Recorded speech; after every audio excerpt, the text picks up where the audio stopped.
Bien, bonjour à tous, bienvenue dans notre petit jardin laboratoire. Alors malgré la pluie, je vais tout de même tenter de vous présenter les petits travaux réalisés dans ce jardin en prévision de la prochaine saison qui devrait débuter pour nous dès la fin décembre, puisque nous allons de la graine à l'assiette. Donc je produis mes propres semences et je tente en tous les cas de les acclimater à ce petit jardin. Bon, ce sera la deuxième année de réalisation et bien nous verrons si les choix qui ont déterminé cette option sont les bons ou à l'inverse, ici il faudra que je modifie mon approche une nouvelle fois. Alors sur le long de ce mur, vous vous souvenez, j'y avais placé du composal qui est dessous, qu'un mélange de compost et je l'ai recouvert, comme je vous le disais, de feuilles mortes puisque c'est la saison. J'ai eu la chance de pouvoir en récupérer auprès de Yves, qui m'a appris à s'être débarrassé de 20 tonnes de compost donc de feuilles qui étaient compostées depuis 3 ans. Et à quelques jours de notre rencontre, j'ai raté cette belle opportunité. Enfin, ce sera peut-être pour les années à venir. Vous vous souvenez que dans ce jardin, j'ai décidé de le transformer et de le retourner de 45 degrés de manière à profiter des vents dominants durant l'été qui assécheront en cas de pluie bien plus vite les feuillages des futures plantes de tomates. Et donc voilà, c'est une grosse opération, mais je pense que ça vaut la peine compte tenu des conditions climatiques parfois difficiles dans ce petit jardin, à savoir des vents tempétueux et de fortes rafales, ce qui a tendance à faire ployer les légumes. Alors, j'ai commencé donc à réaménager le sol de ces planches. Et donc, j'ai complètement dépaillé cette structure. J'ai donné un coup de grelinette pour aérer le sol. J'ai rajouté quelques granulats de fumier de cheval composté et compressé. J'y ai rajouté un lit de feuilles et je suis venu replacer la paille. Euh, Comme elle a déjà plus de 6 mois en extérieur, je ne pense pas qu'elle devrait apporter trop d'azote au sol, pardon, d'ammoniac. Et vous savez, hein, l'ammoniac est en concurrence avec les mycorhizes et nous tentons dans ce jardin d'installer un sol mycorhizé de manière à favoriser les échanges de sucre, de vitamines et d'eau entre les plantes et les champignons.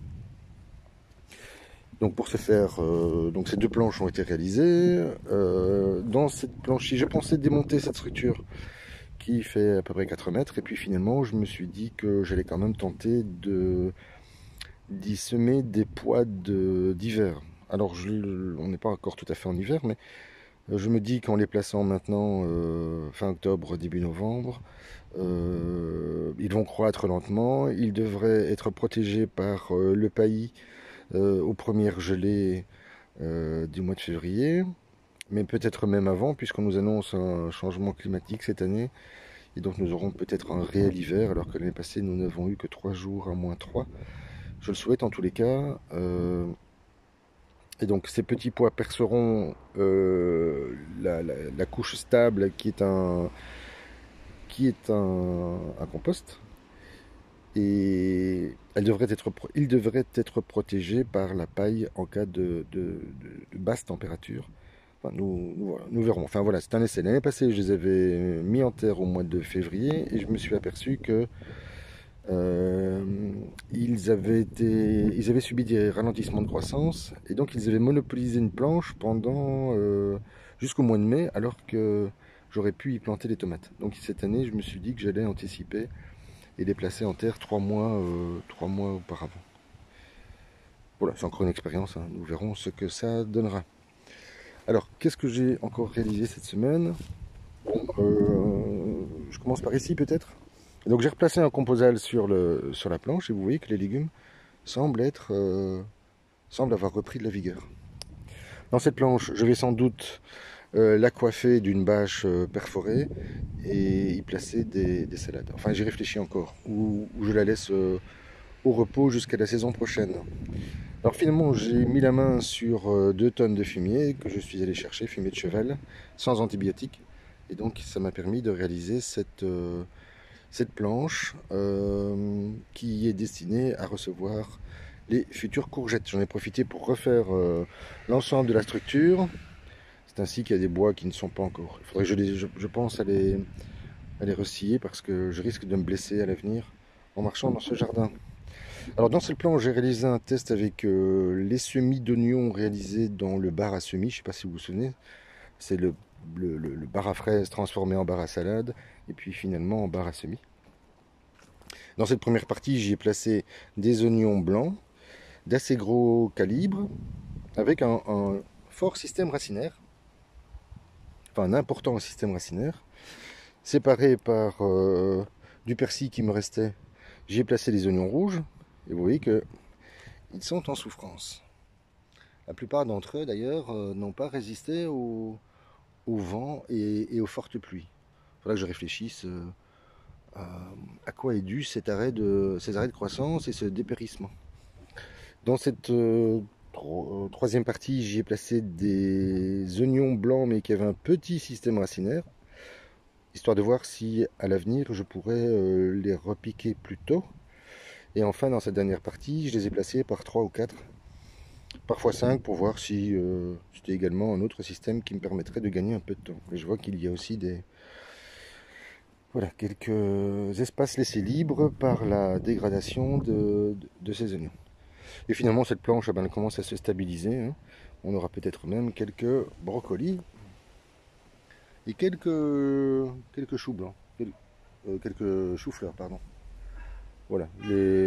Pour les autres, les romanesco et les cabus, je ne pense pas qu'ils pourront se développer dans de bonnes conditions. Encore une planche pour laquelle je ne m'en occupe pas, puisque rappelez-vous, c'est la première année que j'occupe cette partie de terrain avec énormément de racines. J'en ai la différence ici dans le dessin de cette clôture, et vous voyez cette racine gigantesque. J'en ai une deuxième qui est là, qui me sert de feu.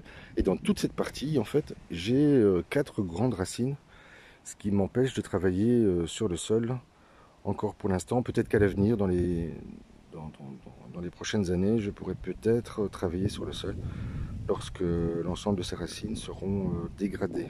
Alors on va passer là-bas dans un instant. Je voulais simplement vous montrer, parce que je profite qu'il pleut pour transférer mes bacs à compost. Et regardez, en seulement 2 mois, hein, puisque j'y ai placé tous mes déchets il y a 2 mois, donc déchets de tomates, de courges, de potirons, j'y ai rajouté des feuilles, les premières feuilles que j'avais trouvées, j'y ai ajouté du bois déchiqueté, en fait, qui sont des copeaux de bois associés à du guano de pigeon, et j'y avais rajouté un peu de fumier de cheval. Le tout réalisé en lasagne, et je ne sais pas si vous êtes d'accord avec moi, mais au bout de seulement, alors c'est encore chaud évidemment, au bout de seulement 2 mois, regardez, déjà une première texture intéressante apparaît. Alors je respire pour vous, et voilà, il est sans odeur, donc c'est plutôt bon signe. Et pour vous dire à quel point la température est montée, les planches pourtant assez épaisses que j'avais installées, vous voyez, elles se sont disloquées sous le poids sous l'effet de la chaleur. Voilà, et donc je le recompose, je refais ce compost.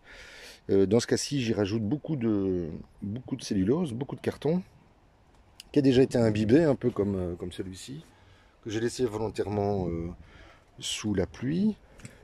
Et j'y rajoute des feuilles, et donc je reconstitue une lasagne en y plaçant cette fois 30% de matière verte et ce premier compost. Et je rajoute à peu près 50 à 60% de carbone, donc de feuilles brunes et sèches, et que je vais évidemment imbiber d'eau à raison de 10 à 15%, enfin selon une première estimation.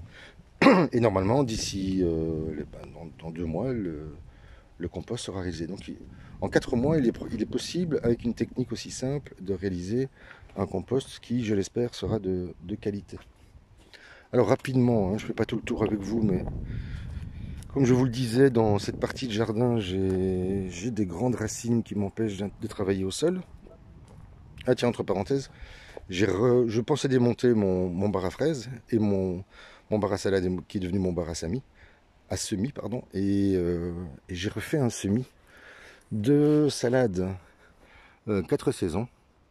Et ce que vous voyez en blanc, ce sont des coquilles d'œufs que m'a remis Lola, qui a pris le temps de les écraser, de les émietter.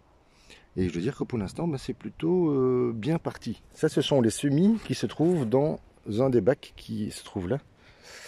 Alors, je vous montre également les haricots d'octobre, oui, ou de novembre maintenant. Voilà, c'est parti. Le problème, c'est que ils ne devraient pas avoir la même saveur que ceux d'été, puisque on nous annonce des températures non pas négatives, mais on va arriver autour de 3-4 degrés à partir de mercredi prochain. Et donc ça va freiner la croissance de ces haricots. J'espère pouvoir les manger avant. Et alors dans cet escalier que j'ai retourné à 45 degrés, eh bien j'y ai placé quelques fraisiers que Michel m'avait remis. Alors je ne sais pas si vous remarquez, mais les vers de terre en cette saison font leur travail, et donc le sol est en train de bouger.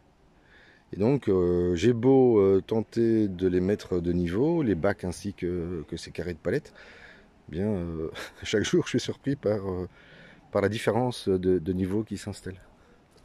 Alors j'ai nettoyé cette partie, j'ai retiré le bac à oiseaux, que j'avais transformé en bac à outils, et voilà ce que j'ai réalisé. J'y ai également placé des plaques en bois de manière à freiner les effets indésirables du vent sur les cultures.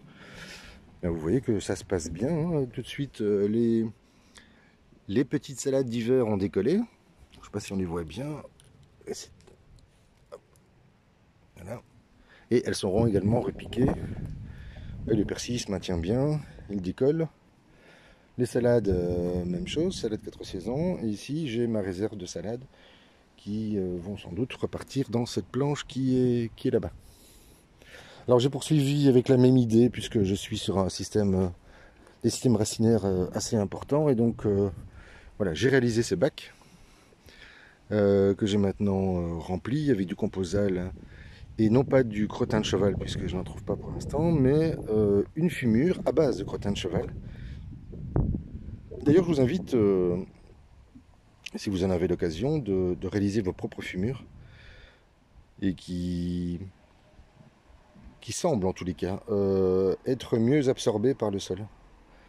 Hein, je pense que les éléments liquides sont plus facilement digérables par la vie du sol, par la pédofaune qui est installée dans la rhizosphère. Alors j'ai également trouvé des bruyères dans une poubelle. Hein. Je continue à récupérer plein d'éléments. Enfin, je ne vais pas vous faire le tour. J'ai également récupéré des grandes palettes qui vont sans doute me permettre de réaliser une autre protection pour l'été prochain, parce que rappelez-vous, en urgence, j'avais dû couvrir le jardin contre les effets du soleil. Et j'avais perdu une petite partie de récolte à cause des effets indésirables, des trop fortes températures durant les 12 jours de canicule. Et je me suis dit que je ne me laisserais plus prendre à ce maudit piège en réalisant et en anticipant la construction de structures élevées. J'ai également récupéré auprès de Jeanne une vingtaine de barres en métal, hein, puisque, je ne sais pas si vous vous souvenez, dans l'autre jardin, j'en avais récupéré également, mais on refuse de me les rendre ou de me les payer. Et donc, voilà. Je vous expliquerai un jour comment perdre 10 000 € en vous associant avec des gens qui ont bien peu de conscience et d'honnêteté. Alors, je referme la parenthèse. Donc j'ai réalisé 3 bacs donc dans ces grands rectangles potagers, de manière à me protéger toujours des effets du vent. Parce que je devine que au printemps, ils auront un effet négatif sur la plupart des cultures. Donc je récupère des éléments, je vais avec eux bien petit à petit imaginer une structure qui me permette de protéger les futures cultures. Bon, voilà dans l'ensemble ce que je pouvais vous dire aujourd'hui. Je continue évidemment à travailler à la transformation de ce petit jardin qui devrait prendre de la hauteur puisque nous sommes limités dans l'espace, de manière à pouvoir nous garantir une culture suffisante pour la prochaine saison. Voilà, je vous souhaite un excellent dimanche et je vous dis à très vite.